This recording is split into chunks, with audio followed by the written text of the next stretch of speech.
Hey there, today we've got a pretty cool fixed blade for you. I am not super big into fixed blades. I've got a couple, I carry a couple of smaller ones, not the big, full-size camping knives, I guess you would call this one. This is made by Randall Adventure Training, and this is the ESEE 5. It is really a nice knife. These are still available today. I just looked before I started the video, and there's some on Amazon in that $165 range. Totally affordable, and totally, really a beast of a knife. This one is used. It could use a sharpening, and I think I've mentioned before, I don't sharpen my own knives. I would totally screw it up. Very good friend of mine, James, just bought himself a Wicked Edge system. Has been playing with that the last couple of days, and says it's absolutely idiot-proof and phenomenal. We'll see. I'm going to try not to cave to the peer pressure. So let's just jump right into the specs on this one right now. Overall length is 10 and 7/8. It's just a hair under 11 from the tip of the breaker to the tip of the blade. The blade length is 5.38 inches, and I measure that from the edge of the scale to the tip of the blade. If you look this up on the website, it says the blade is 5.25. I'm not sure where they measure that from. I don't know, whatever. The edge length on this is 5.08 inches from the edge of the blade here to the tip. Blade thickness on this is 1/4 of an inch. It's a true 1/4 of an inch. And it's a full tang construction, meaning that it's one monolithic piece of steel that runs the entire length, and then the handle scales are attached to the sides of the tang, which is really the strongest method. This by far is the strongest method because you're not going to break this off at the handle, which sometimes will happen with fixed blades. You're hard using it, you're batoning it into wood, you're prying out in field craft type of scenario, camping, bushcraft, whatever you call it. That's where you're going to break, is usually in this handle part here, when the blade has a little bit of a tang that goes into here, and then the handle kind of goes on, and it's just, with this full tang construction, it's the strongest way to go. The blade steel on this is 1095 carbon steel. Not an exotic material by any sense of the means, but a really good working material that will do really well. And it's, from what I understand, again, I don't do sharpening, and that goes way back to my Boy Scout days when I think I really screwed up a buck 110, trying to learn how to sharpen on the stones and all that. So it's just not going to go there. I've got a really good friend, Travis, that I ship knives to. He sharpens them up on his Wicked Edge, and then he sends them back to me. So I'm good. Maybe at some point, well, we've got time on our hands being quarantined in the world today. Maybe I will break down and get something since I've got a lot of time on my hands.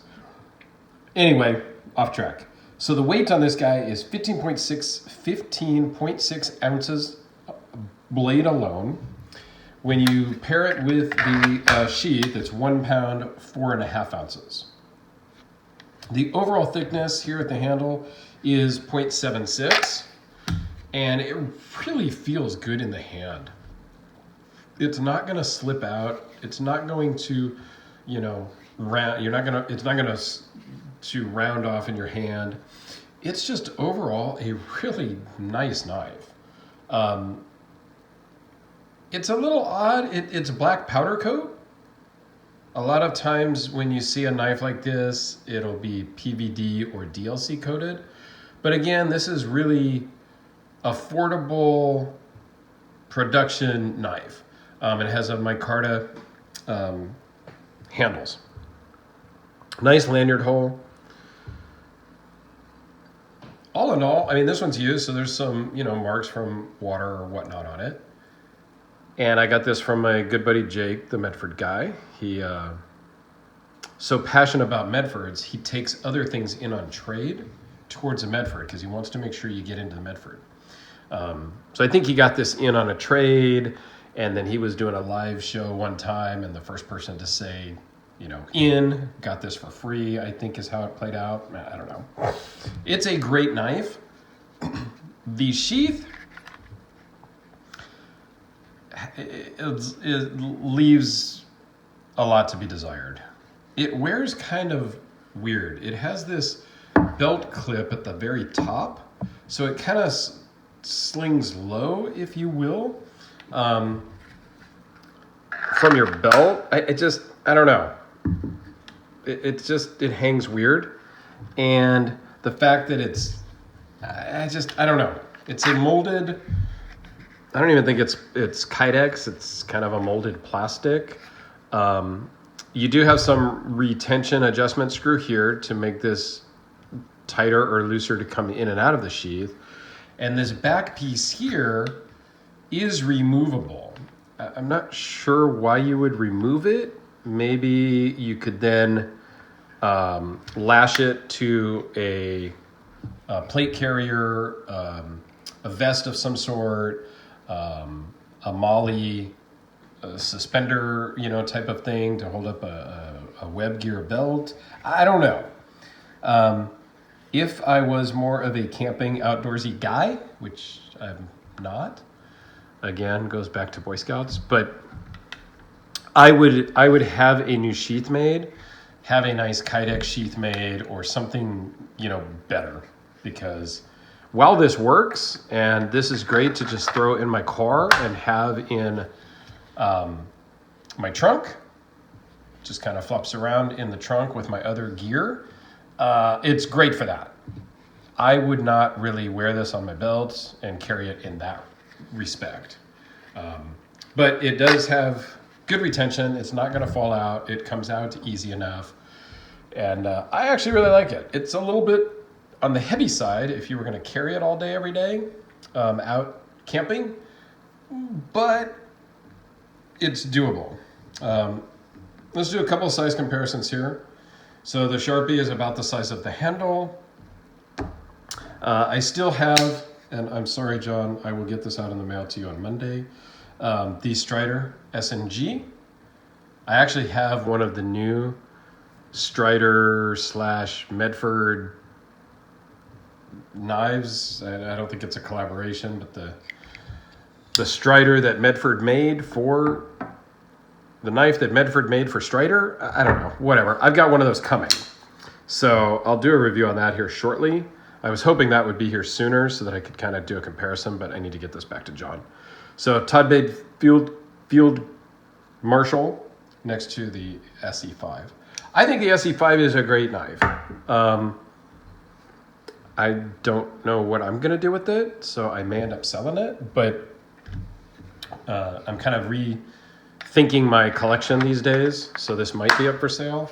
But all in all, it's a pretty good knife, and at $165, you really can't beat it. I would definitely recommend this if you need a full-size fixed blade to really handle whatever you need. Yes, there's other options from Medford, and others, but then you're in that $500, $600, $700, $800 range. And I'm all for $500, $600, $800 knives. You've seen my videos. But I don't know. When there are options in the $150, $200 price range, I like to look at those too. Especially for an outdoor working, a working class knife. Do you need something that's $1,000 to go beat up in the desert camping and whatnot? I don't know. I'm not saying you shouldn't, but I think there are other alternatives. I think a lot of times we get caught up in this hype about how much stuff costs, and if it doesn't cost X or more, it is inferior or subpar. And I just don't think that's the case. And I'm guilty of it too, guys. You've seen my collection. So I'm rethinking some things with my knife collection and with my watches and, you know, whatnot. Just, I don't know. So let me know what you guys think about that, the dollar price tag on things. I can argue it both ways for sure. So let me know in the comments what you think. Let me know what you think about this ESEE. And if you've got one, they make a lot of different models too. They make some smaller ones that I've had in the past as well, which are kind of cool. A little neck knife and 3 or 4, you know, variations. So check them out. I think they're a viable option that you may find something that's really cool in your price range that could be totally usable for you. So anyway, on that note, I will let you guys go. Have a great day, and we'll see you on the next one. Thanks.